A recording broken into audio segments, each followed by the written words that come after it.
Missing लिंकवर दरड कोसळल्याने मुंबई पुण्याचा रस्ता गेले 2 दिवस बंद आहे.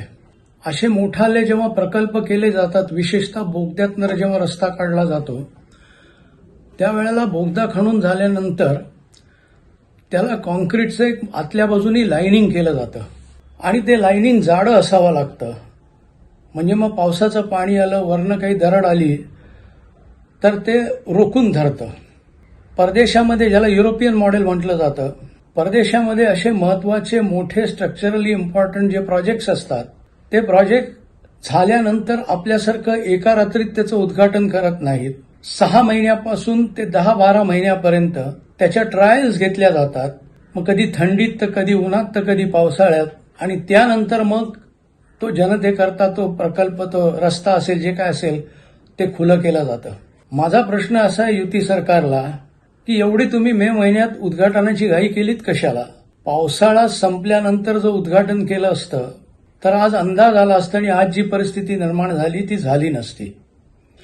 म्हणजे पाऊस जास्त पडल्यावर काय होतं, काय केलं पाहिजे याचा एक अंदाज आला असता. आज कारण दिलं जात आहे की अनपेक्षित पाऊस झाला. अनपेक्षित पाऊस झाला हा अनुभव पहिला आहे का? 26 जुलैला काय झालं होतं? म्हणजे 26 जुलैला सुद्धा भयानक मुंबईत पाऊस झाला. मग असा पाऊस आज नाही, भले 20 वर्षांनी, 25 वर्षांनी, 50 वर्षांनी होईल, पण त्याच्याकरता तुम्ही ते प्रोव्हिजन करणार नाही का?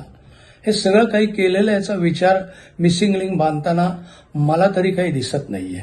दुसरं असं की त्याच्या डिझाईनच्याकडे जर बघायला गेलं तर आज पुणे मुंबई सातत्याने जे टॅक्सीवाले दररोज प्रवास करतात, ते सुद्धा आज प्रवास करायला मिसिंग लिंकमधनं घाबरत आहेत.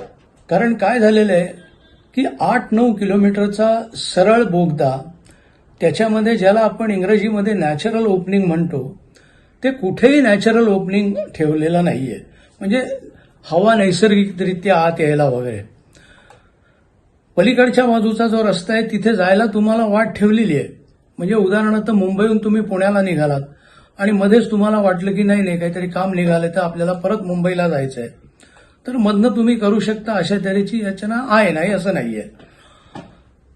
परंतु नॅचरल ओपनिंग ज्याला म्हणतात ते कुठेही मला दिसत नाहीये. दुसरं असं की असं सांगितलं जातं की लोणावळ्याच्या लेकच्या खालनं आम्ही तो रस्ता काढलेला आहे. एक घाट आता गेला पुणे मुंबईच्या प्रवासातला, ही चांगली गोष्ट केली आहे.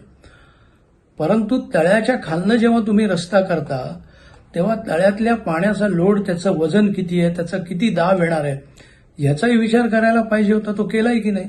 कारण खालनं रस्ता केल्यानंतर पाण्याचा दबाव शेवटी डोंगरावरच येणार आहे, दगडावर येणार आहे. आता एक्सप्रेसवे जर बघायचं झालं तर एक्सप्रेसवे ज्या वेळेला बांधला तेव्हा फार कमी बोगदे आहेत, कडेकडेनी डोंगर कापत गेले आणि त्यानंतर त्याला जाळ्या लावण्यात आला. त्यामुळे दरड कोसळून एक्सप्रेसवे बंद झालेला आहे, नाही असं नाहीये, पण त्याचं प्रमाण फारसं नाहीये.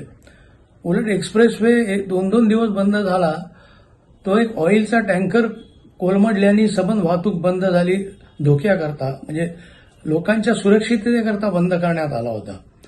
पण आज तर सबंध मिसिंग लिंक बंद झालेली आहे, बाजूचा रस्ता बंद झालेला आहे, मुंबई पुण्याचे प्रवासी अडकलेले आहेत.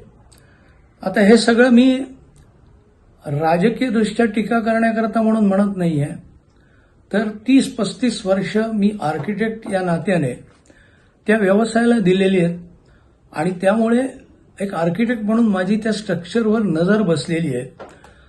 आणि सांगितलं तर आश्चर्य वाटेल की मिसिंग लिंक सुरू झाल्यानंतर पहिलाच प्रवास मी मिसिंग लिंकमध्ये केला आणि त्यानंतर बाहेर आल्यावर मी अनेक लोकांना सांगितलं की मला कुठेतरी भीती वाटते की हे बरोबर झालेलं नाहीये. काही लोकांनी त्याच्यामुळे माझ्याशी वाद घातला किंवा काहीतरी काय बोलता वगैरे वगैरे, पण आज त्याचं प्रत्युत्तर आलेलं आहे. दुसरं असं की ह्याच्या किमतीबाबत वाद आहेत. काही लोक म्हणतात 8,000 कोटी खर्च झाले, काही लोक म्हणतात 12,000 कोटी खर्च झाले, काही लोक सांगतात 14,000. तर माझी सरकारकडे मागणी अशी आहे की ह्या सगळ्याच्या गोंधळ उडालेला आहे, तर एक प्रकारे तुम्ही संपूर्ण किती कसा खर्च आलेला आहे त्याचा तपशीलच जाहीर करा. तपशील जाहीर केल्यानंतर तुम्ही कोणचं मटेरियल वापरलंय, कशा पद्धतीचं बांधकाम केलेलं आहे, हे सगळं स्पष्ट होईल. म्हणजे आम्ही चुकत असो तर आम्ही शब्द मागे घेऊ, पण माझी खात्री आहे की हे सगळं ते करणार नाहीत, कारण त्याच्यामध्ये खूप उणिवा मग डोळ्यासमोर येणार आहेत. दुसरं असं की माझी मागणी अशी आहे की आता याचं ऑडिट ज्याला आपण म्हणतो, तर स्ट्रक्चरल ऑडिट पुन्हा करण्याची गरज आहे. आणि पुढच्या भविष्यवामध्ये आम्हाला शेवटी जनतेची काळजी आहे, त्यांच्या जीवाची काळजी असल्यामुळे राजकारण बाजूला ठेवून त्याच्या पलीकडे जाऊन मी ही मागणी करतोय की कुठेतरी युती सरकारनं याच्याकडे गांभीर्याने लक्ष देण्याची. टीकात्मक म्हणून बोलत नाहीये, पण आम्ही काहीतरी फार मोठं केलं हे दाखवण्याकरता त्यांच्या राजवटीत सातत्यानं एका मागोमाग एक फटाफट प्रकल्पाची त्यांनी उद्घाटनं केली. काय झालं कोस्टल रोडचं?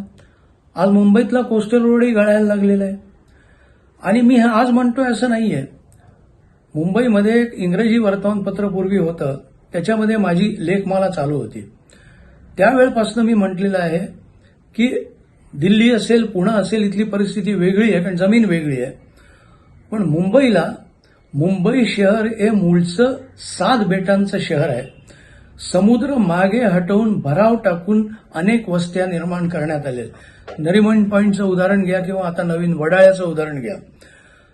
समुद्र हटवून त्या ठिकाणी जमीन करून त्या ठिकाणी वस्त्या तयार करण्यात आलेल्या आहेत, इमारती उभारण्यात आलेल्या आहेत. त्यामुळे मूळ जी जमीन आहे, जी अशी म्हणजे मुंबईतली जमीन मजबूत आहे, पण भराव टाकून केलेली जमीन ही किती मजबूत आहे याचं परत एक विश्लेषण होणं आवश्यक आहे.